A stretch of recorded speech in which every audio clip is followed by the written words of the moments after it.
for us sometimes to keep a sense of what it's all about. How do we restore that sense of what it's all about? How do we get back to the sense that we may be here on a mission? You may be here on a mission, an assignment, a life assignment. Beyond all the individual things you do day to day, there might be a larger purpose to your life. And you know what?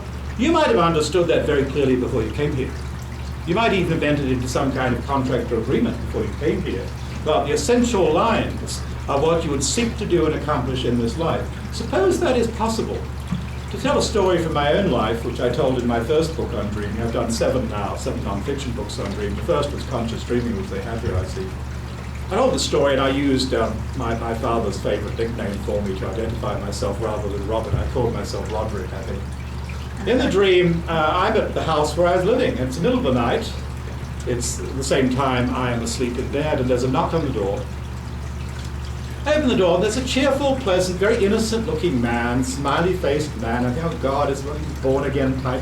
He looks pleasant, but a bit innocent and a bit, simple. And he says to me, in this very simple, gentle way, he says, I come from my father's house. And I look at him.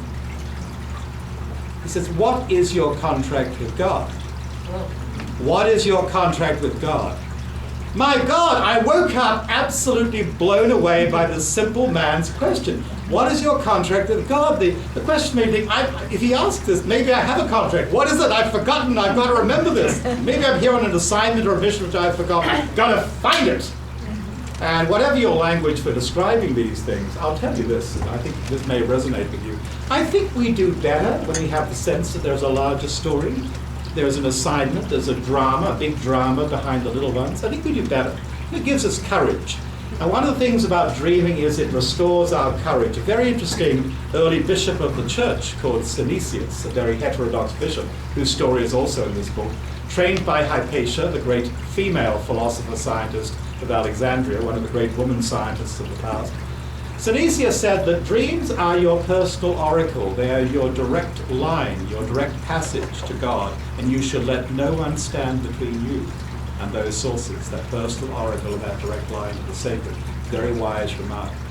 So this book is about the history of these things, tracked through some interesting lives, some lives of people you know well, or think you know well, some less known lives, and in different fields, from literature to war, from politics to science. One of the chapters is about Wolfgang Pauli and his friendship with Jung. Pauli was a physicist of the last century, one of the great pioneers of quantum mechanics, a man who was famed for the so-called Pauli effect. This man was a scientific genius, but a mass of roiling emotions and conflicted identities, and the legend grew that his influence, the influence of his roiling emotions on the material world around him was so extreme that he would just blow things up. He came to Princeton for the first time. They just installed a gee-whiz expensive cyclotron. It blows up right away. That's Pauli. That's the Pauli effect. So through his life, we can track the mind of a scientist turning on dreams and synchronicity, a word Jung made up because he's fed up with people saying it's just coincidence. Pauli called dreams his secret laboratory. He worked with Jung on understanding how mind and matter intersect and interweave in every aspect of our lives. This is a hugely important subject. I think an emerging consensus is visible in the new physics, which consorts well with what mystics and shamans and other guys have always known, which is that there is no impermeable boundary between mind and matter anywhere in the universe. They interweave everywhere. What we've been slow to do in our modern lives is to catch up in human terms, experiential terms, human scale terms with what our physics is telling us. If mind and matter are interweaving everywhere, well then we are called upon, aren't we, to work more consciously with those connections, to work practically and intelligently and sensitively with the way that mind and matter interweave. So this book is, amongst other things, a partial history of how mind and matter have interwoven in relation to great events and great lives.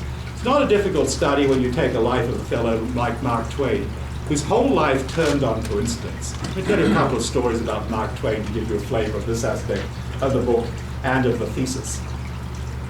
Here's a story from his early life. By the way, it's impossible to write an unfunny chapter about Mark Twain. It just can't be done. It cannot be done.